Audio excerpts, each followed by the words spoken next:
নমস্কার সকলকে। আজ আমি চলে এসেছি নাইসাস কিচেনের একটি রেসিপি নিয়ে, রুই মাছ দিয়ে ফুলকপি আলুর ঝোল। তো এখানে নিয়ে নিয়েছি 4 পিস রুই মাছ, অল্প পরিমাণ ফুলকপি, 2টো আলু কেটে নিয়েছি, 2টো পেঁয়াজ, অল্প পরিমাণ আদা, টমেটো, ধনেপাতা, সর্ষের তেল, নুন, হলুদের গুঁড়ো, লঙ্কা গুঁড়ো, জিরে গুঁড়ো। একটা মিক্সি বাটি নিয়ে নিয়েছি, পেঁয়াজগুলো দিয়ে দিলাম, আদা, অল্প জল, পেস্ট করে নেব।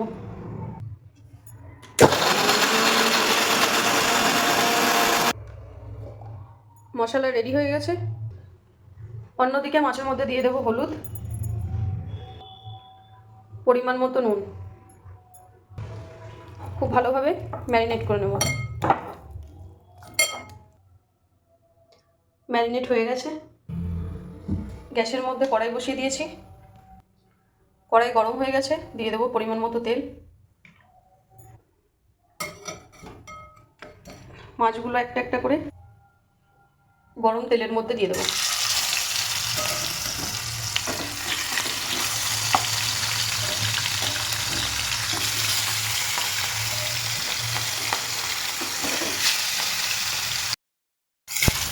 মাছগুলো একটা একটা করে উল্টে নেবো।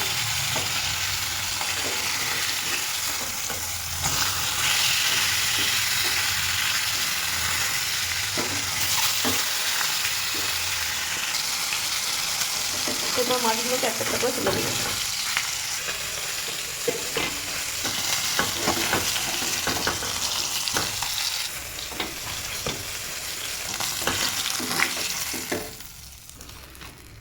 সব মাছগুলো ফ্রাই হয়ে গেছে।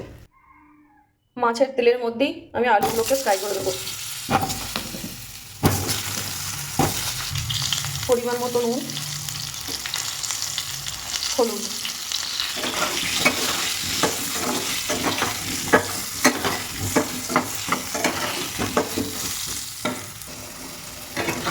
আলু ফ্রাই হয়ে গেছে। একটু আলুগুলোকে তুলে নেব।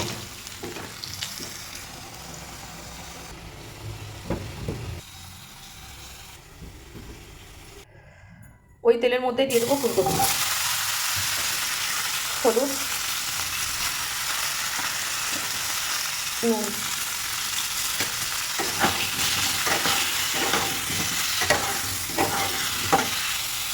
ফুলকপি ফ্রাই হয়ে গেছে। তো ফুলকপিগুলোও তুলে দেবো। সর্ষের তেল অ্যাড করে দেবো পরিমাণ মতো। দিয়ে দেবো পেস্ট করে রাখা মশলা।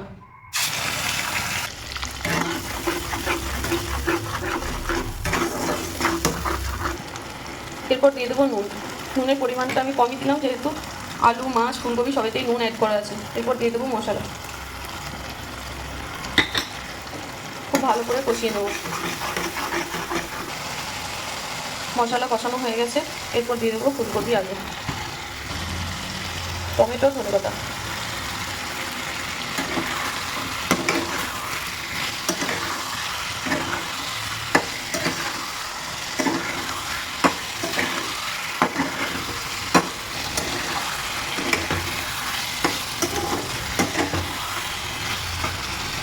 খুব ভালোভাবে কষানো হয়ে গেছে। এরপর জল দিয়ে দেবো।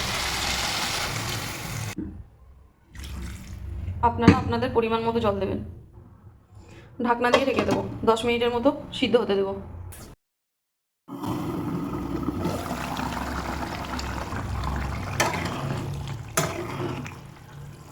আলু সিদ্ধ হয়ে গেছে, ফুলকপিও সিদ্ধ হয়ে গেছে। তো মাছগুলো দিয়ে দেবো। এরপর গ্যাস বন্ধ করে দেবো। ফুলকপি, মাছ, আলু আপনারা অনেকভাবেই হয়তো বানিয়েছেন, কিন্তু এইভাবে একবার এই রেসিপিটি ট্রাই করে দেখবেন। আশা করি আপনাদের খুব ভালো লাগবে। আর যারা আমার চ্যানেলটি এখনো পর্যন্ত সাবস্ক্রাইব করেনি, তারা অতি অবশ্যই আমার চ্যানেলটিকে সাবস্ক্রাইব করে ফেলুন। আর যারা পেজ থেকে দেখছেন, পেজটিকে ফলো করে ফেলুন। ধন্যবাদ সকলকে।